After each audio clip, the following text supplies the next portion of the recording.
ప్రచారానికి వచ్చాము తప్ప మత ప్రచారం కాదు, కుల ప్రచారం కాదు.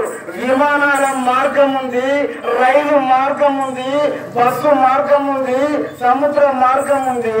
మనిషి మరణించిన తరువాత ఎక్కడికి వెళుతున్నాడు ఆ మార్గం చూపడానికి వచ్చాము గాని మీ మీద మతం రుద్దడానికి, మా మతంలో కలవండని చెప్పడానికి రాలేదు ప్రజలారా.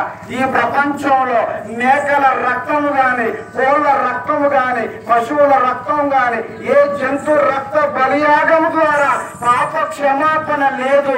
పరిశుద్ధుడైన యేసు క్రీస్తు రక్తములోనే ప్రతి పాపమును కడిగి వేసుకొనుటకు ప్రపంచ మానవాళి రక్షణార్థమై చిందించిన రక్తం, ఒలికించిన రక్తం.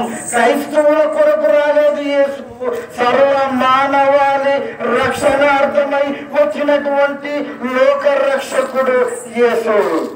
నరాల డాక్టర్ ఉన్నాడు, గుండెకు డాక్టర్ ఉన్నాడు, పంటికి డాక్టర్ ఉన్నాడు, ఒక్కొక్క అవయవాన్ని పాపములను తీసివేసే డాక్టర్ ఈ సూర్యాపేటలో గాని ఈ ప్రపంచంలో గాని ఎక్కడైనా బోర్డు పెట్టుకున్నాడో చెప్పండి ప్రజలారా. అరికాలు నుంచి నడినెత్తి వరకు ఏ అవయవమునైనా ఎలాంటి రోగమునైనా తీసివేయగల లోక రక్షకుడు యేసుక్రీస్తు.